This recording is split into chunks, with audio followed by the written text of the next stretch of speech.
Madalas, inihahanay ang mga kabataang lumalabag sa batas sa mga salot ng lipunan. Kalimitan, ipinagsasawalang bahala na lang natin ang kanilang kapakanan. Hanggang saan nga ba ang ating kamulatan sa pangangalaga ng mga karapatan ng ating kabataan? Mabaho dun. Marumi. Tunagutan na lugar, marumi. Walang maayos na higaan ng mga tao. Walang maayos na paliguan.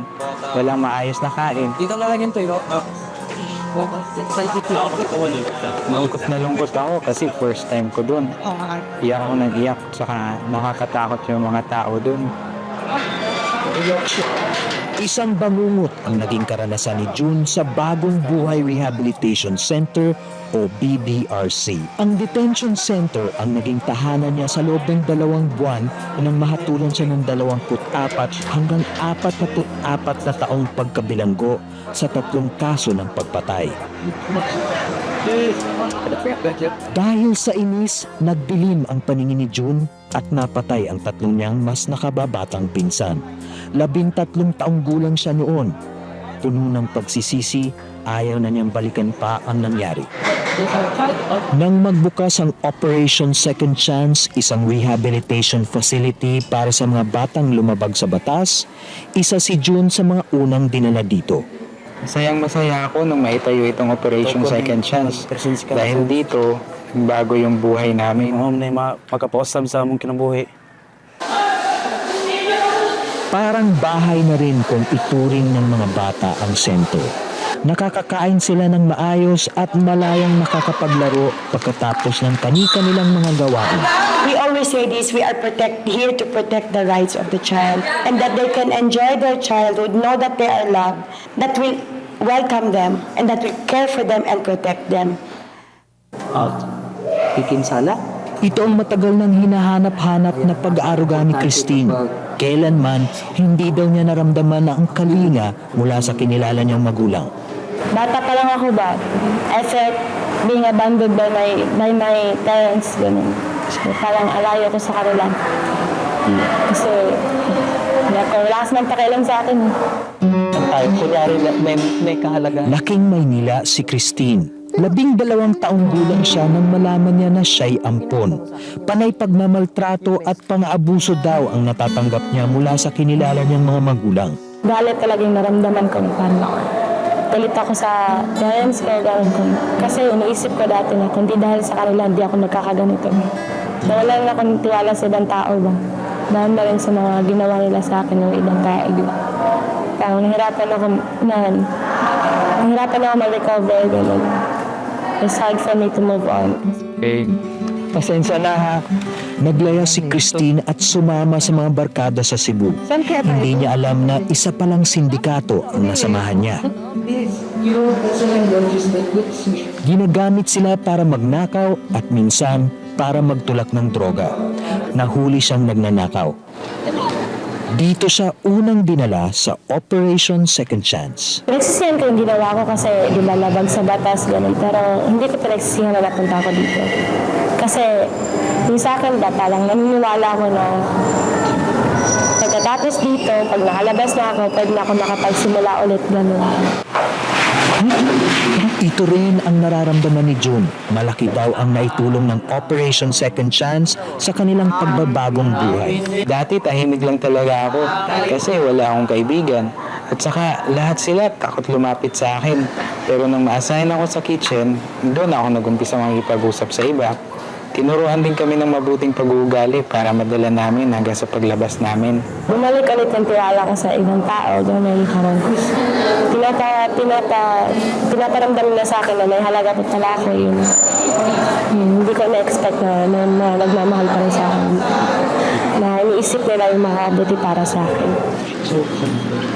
Naniniwala si Ruel Sarnejo sa mga ganitong klaseng programa. Malaking tulong daw ito para maituwid ang mga batang naligaw ng landas. Produkto si Ruel ng Community Scouts Rehabilitation and Youth Guidance Center.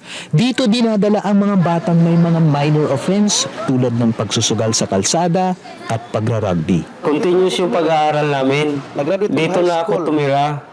Hanggang sa graduate ako ng high school, inisponsoran ako ng Rotary ng Cebu. Pag-eskwela, Pinakuha ako ng vocational course, kaya ako nakatapos. manang nakahuman,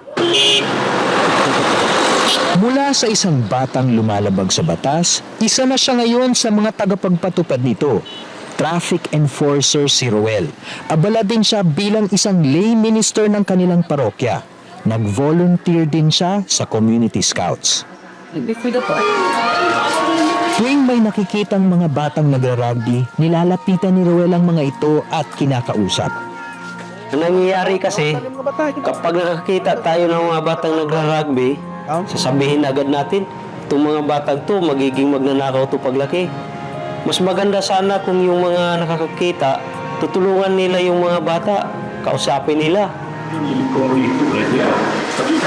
Madalas daw nating nakakaligtaan ang mga karapatan ng mga batang ito. We see the minor offender also as a victim. The community has to play a part in rehabilitating the minor. We cannot say that we are successful if we do not take care of our children. We cannot say that we are a great city or a great country if we cannot take care of our children.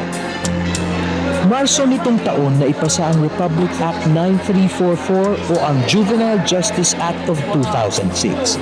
Mas pinaigting nito ang pangangalaga sa mga kabataang lumabag sa batas. Tinatawag silang Children in Conflict with the Law o CICL. Isa sa mga kontrobersyal na probisyon ng RA 9344 ay ang hindi pwede patawan ng kaso ang mga batang 15 anyos pababa. Marami raw ang nangangamba dito.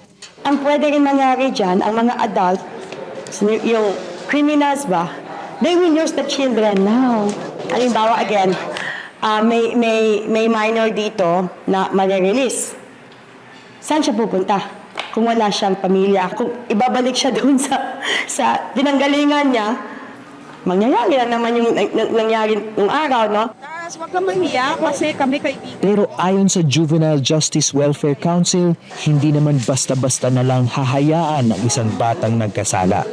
Sasailalim pa rin siya sa matinding rehabilitation program pero hindi na ito dadaan pa sa korte. May mga parusa ring ipapataw sa mga mapagsamantalang tao na ginagamit ang mga bata para gumawa ng krimen.